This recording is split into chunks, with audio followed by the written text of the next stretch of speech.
Welcome to ProPractice, your guide to refine, enliven, and illuminate the piano repertoire. I'm Josh Wright, and today's episode will be part of the new technique series on ProPractice. And today we'll be going over scales, arpeggios, triads, and 7th chords in the key of D. And we'll go over all the inversions of the triads and the 7th chords as well. Each one of these videos presents a new technique for you to practice, a new trick or a unique way of doing things. So today, you can check out C major and G major. I'm going around the circle of fifths. So again, circle of fifths, we start with C major, we go up a fifth, that was G major, and I'm going to do the parallel minor. So C major, C minor, G major, G minor. Now today we're going to do D major, D minor, okay?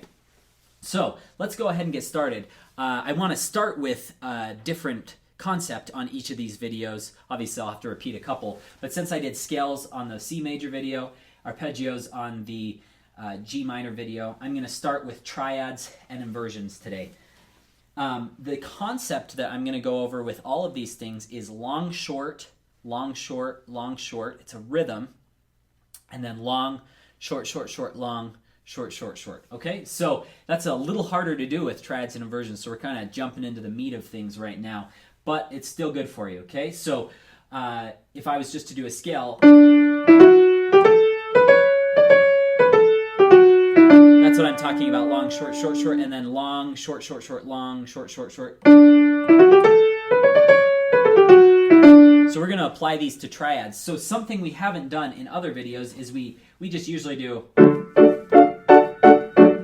one octave. Maybe today we'll do 2 octaves. Okay, I want to go over quickly the fingering. If you haven't checked out my C major video, that's a really good introductory video going over every little fingering very slowly on these triads, but I'm going to go through quickly. 5-3-1 for D, F sharp, A. 5-2-1 for first inversion. Again, to find an inversion of a triad, all you're doing is you're putting the bottom note on top. So you're just reordering it. A lot of people think, oh, that's an F sharp chord because F sharp's on the bottom. Well, I could have this. I could have, all those have F sharp on the bottom. They're not all F sharp chords. They're all different harmonies. You have to look back at something in root position. So root position means it's a tone with a third and a fifth above it. Okay, so that's root position. To find first inversion, put the D on top. F sharp, A, D. A, D, F sharp.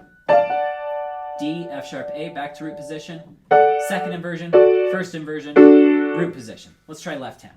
5-3-1, 5-3-1, 5-2-1. 5-3-1, 5-3-1, 5-2-1, 5-3-1, 5-2-1, 5-3-1, 5-3-1. Because our hands are mirror images of each other, that's why the first inversions don't have the same fingering. That's why we don't go 5-2-1 right here, because it's very comfortable for the right hand, but the left hand, that's awkward. So we're going to use 3-1.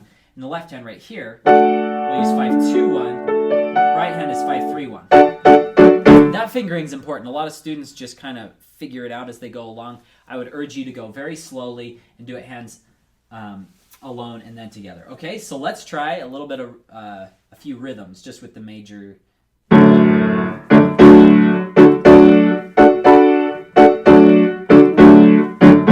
Definitely practice it hands alone first. What you're doing is you're thinking up, down, up, down, up, down. So you think down, up, down, up, down, up, down. Rather than, don't think down, down. Of course, your hand is going to have to go down, down in order to play it. But if you think in your mind, down,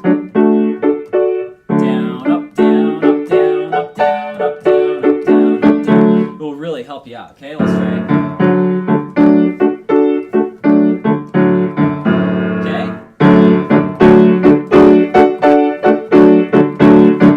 That's an advanced technique. If you can't get that right away, don't stress out about it. Go back and work the ways we went over in C major and G major, okay? Or C and G. We did both major and minor, okay? How do we find the minor key from major?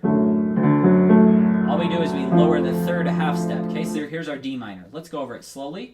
Same fingering. 5-3-1, 5-2-1, 5-3-1, 5-3-1. 531, 531, 521, 531, 521, 531, 531.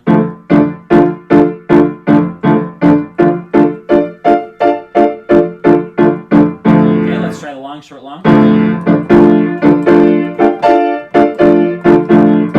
See how floppy I am?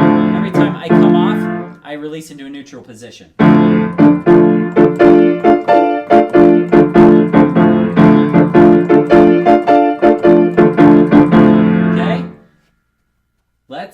Before we move on to augmented and diminished, let's go over long, short, short, short, long. That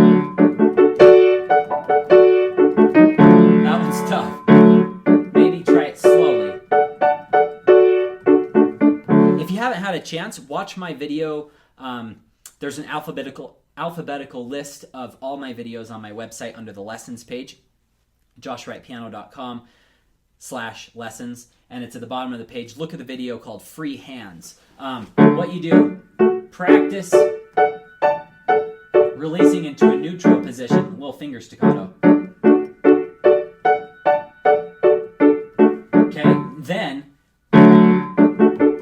you got to think, grab, grab, grab, grab.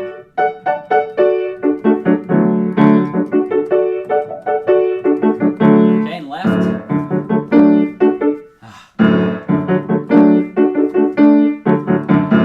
Okay. You don't have to go that fast. It's tough. The reason I've worked these so much is because of the Grand Polonaise by Chopin.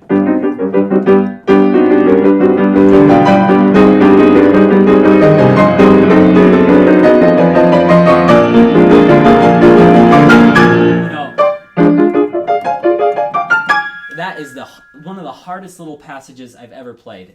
If anything I've ever played. So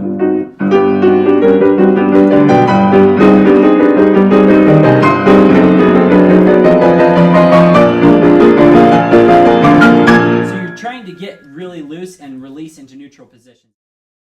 Thank you so much for watching. As with all ProPractice videos, the first section is free. If you'd like to view the rest of this video, or if you'd like to learn more about ProPractice, just click on the link on this screen or on the link in the comments section below. Also, if you could like this video, share it, or leave a comment below so it can be shared with as many people as possible, I would truly appreciate it. Thank you so much for your support of ProPractice.